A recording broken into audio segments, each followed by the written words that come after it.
मेरा नाम है एमके और इस वीडियो में हम बात करने वाले हैं एक्सोथर्मिक रिएक्शन और एंडोथर्मिक रिएक्शन के बारे में।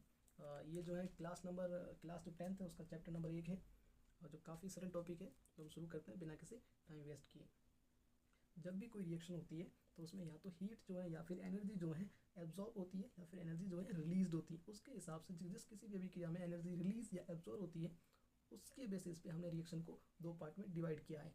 जिस रिएक्शन में एनर्जी जो है रिलीज होती है उस रिएक्शन को हमने एक्सोथर्मिक रिएक्शन कहा है। एक्सो का मतलब होता है निकलना और थर्मिक का मतलब होता है हीट। हीट जो है एक फॉर्म ऑफ एनर्जी है, यानी कि जब किसी भी रिएक्शन में हीट निकलती है तो हमें उसे एक्सोथर्मिक रिएक्शन या ऊष्माक्षेपी अभिक्रिया कहा है। सेकेंड बात करें एंडोथर्मिक रिएक्शन की, जब किसी भी अभिक्रिया में या फिर किसी अभिक्रिया में वो जो प्रोसीड होने में या फिर उसे होने में जब हीट या फिर एनर्जी की आवश्यकता होती है, एनर्जी की जो है यूज़ होता है, तो उसे हम एंडोथर्मिक रिएक्शन कहते हैं, जिसे हम हिंदी में कहते हैं ऊष्माशोषी रिएक्शन। यानी कि एक्सोथर्मिक रिएक्शन की डेफिनेशन हो गई, जब किसी भी रिएक्शन में प्रोडक्ट फॉर्मेशन के साथ साथ जो है एक हीट भी रिलीज हो रही है तो उसे हम एक्सोथर्मिक रिएक्शन कहते हैं। जैसे मान लेते हैं कि ए और बी जो है कोई कंपाउंड है जिन्होंने मिलकर एक प्रोडक्ट का निर्माण किया है ए बी। अब इस ए बी जो प्रोडक्ट बना है इसके साथ जो हीट भी रिलीज हो रही है, इस हीट रिलीज को ही हम जो है एक्सोथर्मिक रिएक्शन कहते हैं। अगर हम बात करें जो क्विक लाइम होता है, जैसे हम हिंदी में बिना बुझा हुआ चूना कहते हैं, जब क्विक लाइम को हम जो है में वाटर ऐड करते हैं तो उसमें जो है ना हीट जो है उसका जो वाटर जो जिसमें वाटर ऐड करते हैं, जो टेस्ट ट्यूब होती है या फिर जो बीकर होता है वो आसपास से गर्म हो जाता है। गर्म होने का रीज़न ये है क्योंकि उसमें जो है हीट रिलीज़ हुई है, उसने एक तरह से हीट रिलीज़ की है, एक तरह से एक्सोथर्मिक रिएक्शन को उसने प्रोसीड किया है। अगर हम बात करें एक्सोथर्मिक रिएक्शन के एग्जाम्पल के बारे में, सबसे पहला एग्जाम्पल है COA सॉलिड, यानी जिसे हम क्विक लाइम कहते हैं या कैल्शियम ऑक्साइड कहते हैं, जिसको हमने वाटर ऐड करने पर इसमें जो है ये बनता है कैल्शियम हाइड्रोक्साइड और ये साथ में हीट को रिलीज करता है। तो ये एक तरह से हो गई एक्सोथर्मिक रिएक्शन का एग्जाम्पल हो गई। इसी तरह अगर नेक्स्ट एग्जाम्पल की बात करें तो बर्निंग ऑफ नेचुरल गैस जो है ये भी जो है एक्सोथर्मिक रिएक्शन का ही एग्जाम्पल है, जिसमें जो नेचुरल गैस होती है, नेचुरल गैस में 3-4 गैस होती है, उसमें से एक गैस है मीथेन है।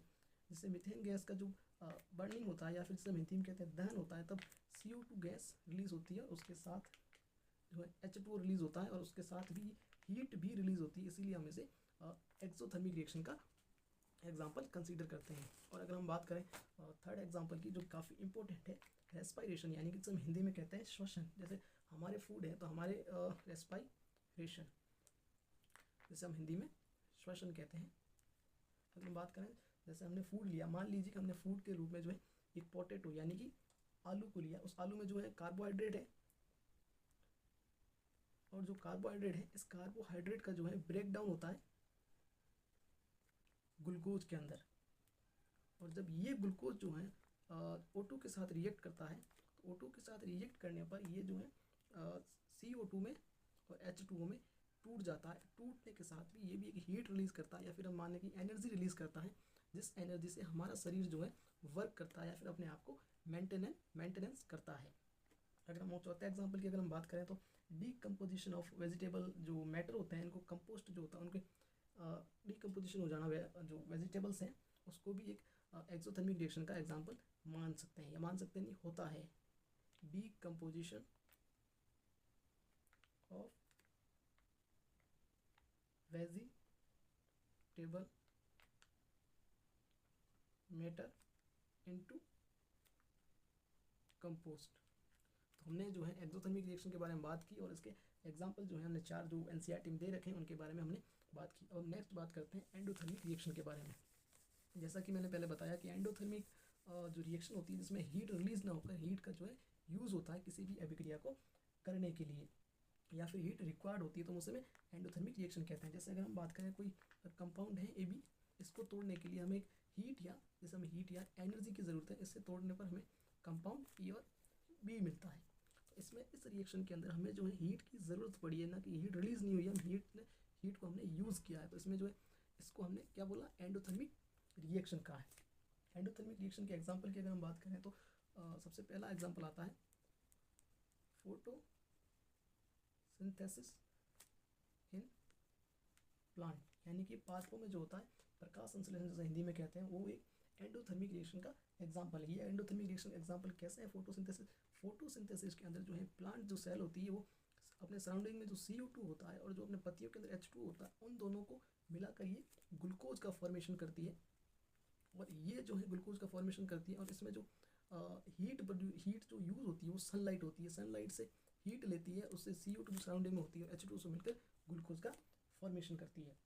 अगर आगे हम और एग्जांपल की अगर हम बात करें तो कैल्शियम कार्बोनेट जो होता है, जिसे हम संगमरमर भी कहते हैं, ये जो हीट लेकर calcium oxide plus CO2 gas में ब्रेक डाउन हो जाता है या फिर टूट जाता है। अगर हम बात करें आगे फेरस सल्फेट की, तो जब फेरस सल्फेट का जो केमिकल फॉर्म होता है FeSO4.7H2, जब फेरस सल्फेट को हम हीट करते हैं तो इसमें से जो H2O है वो निकल जाता है बाहर, तो ये FeSO4 बन जाता है। और जब हम इसे आगे फर्दर हीट करते हैं तो ये Fe2O3 solid plus NO2 gas plus SO2 gas और SO3 गैस रिलीज होती है। और आगे अगर फोर्थ एग्जांपल इसमें इलेक्ट्रोलाइसिस ऑफ वाटर जो होता है वो भी एक एंडोथर्मिक रिएक्शन का ही एग्जांपल है, इलेक्ट्रोलाइसिस ऑफ वाटर। और जो फोटोलाइसिस ऑफ सिल्वर क्लोराइड और सिल्वर ब्रोमाइड है, यानी कि जो AgCl और AgBr है, ये जो है सनलाइट से Ag+Cl2 और Ag+Br2 में ब्रेक डाउन हो जाते हैं। ये भी जो है एक एंडोथर्मिक रिएक्शन का ही एग्जांपल है। उम्मीद करता हूँ आपको वीडियो समझ आया होगा। अगर समझ आया है तो लाइक करें, और अगर आप हमारे चैनल पर नए हैं तो ज़रूर सब्सक्राइब करें।